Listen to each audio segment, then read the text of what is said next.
এটা কেবিনেটত আজি এটা বিশেষ সিদ্ধান্ত লোৱা হৈছে যেটো আপোনালোকক মই জনাব খুজিছো যে আমাৰ অসমৰ যিবিলাক মথাউৰি আছে সেই মথাউৰি বিলাকৰ বহুত বিলাক এজিং অৰ্থাৎ বহুত সময় আগতে নিৰ্মাণ কৰা মথাউৰি আৰু বিভিন্ন সময়ত মথাউৰি বিলাকত আৰ্ট কাটিং হয় সৰু সৰুকৈ পানী নিগৰি থাকে আৰু সময়ত আমি গম নোপোৱা বাবে তৎক্ষণিক ব্যৱস্থা ল'ব নোৱাৰো আৰু এটা সময়ত মথাউৰি বিলাক ব্ৰিজ হৈ যায় আজি কেবিনেটে এটা সিদ্ধান্ত লৈছে যে প্ৰতি 10-12 কিলোমিটাৰ মথাউৰিত আমি এটা যুৱ বাহিনী গঠন কৰিম 15 জন ডেকা লৰা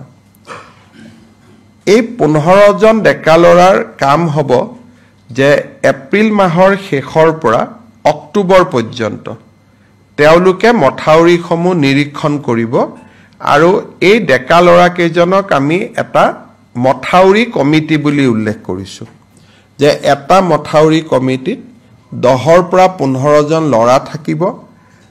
যুৱক থাকিব 8 বা 12 কিলোমিটাৰ মথাউৰি তেওঁলোকে পৰ্যবেক্ষণ কৰিব স্থানীয় জলসম্পদ বিভাগৰ অভিযন্তাজনে নিৰীক্ষণ কৰিব আৰু এই ডেকা লৰাখিনিক আমি গামবুটস টৰ্চ লাইট ৰেইনকোট এইবিলাক সামগ্ৰী যোগান ধৰিম আৰু খৰটকিয়াকৈ কিবা এটা দেখিলে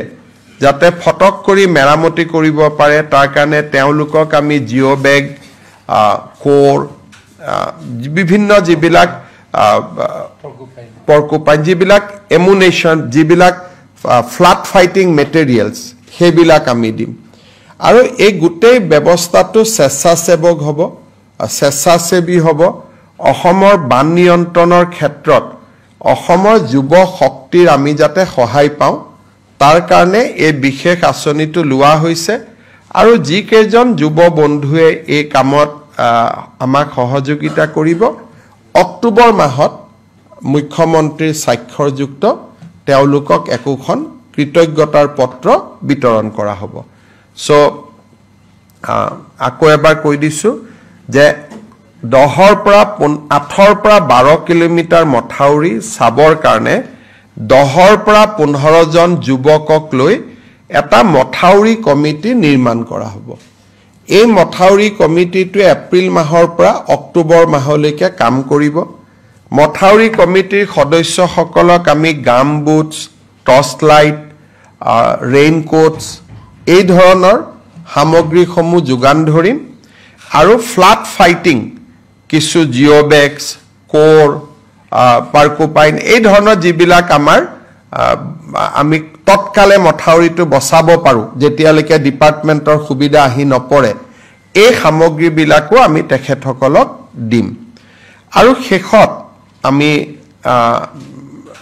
গৈ অক্টোবৰ মাহত যেতিয়া আমি বানপানী সেশন কমপ্লিট হৈ যাব তেওঁলোকক আমি একোখন কৃতজ্ঞতা পত্ৰ দিম আৰু প্ৰয়োজন অনুসৰি স্থানীয় বিধায়কসকলে তেওঁলোকক ৰাজহুৱাভাৱে সম্বৰ্ধনাও জনাব পাৰিব অসমৰ বান নিয়ন্ত্ৰণ বিভাগত মই ভাবো যে ই আমাক বহুত সহায় কৰিব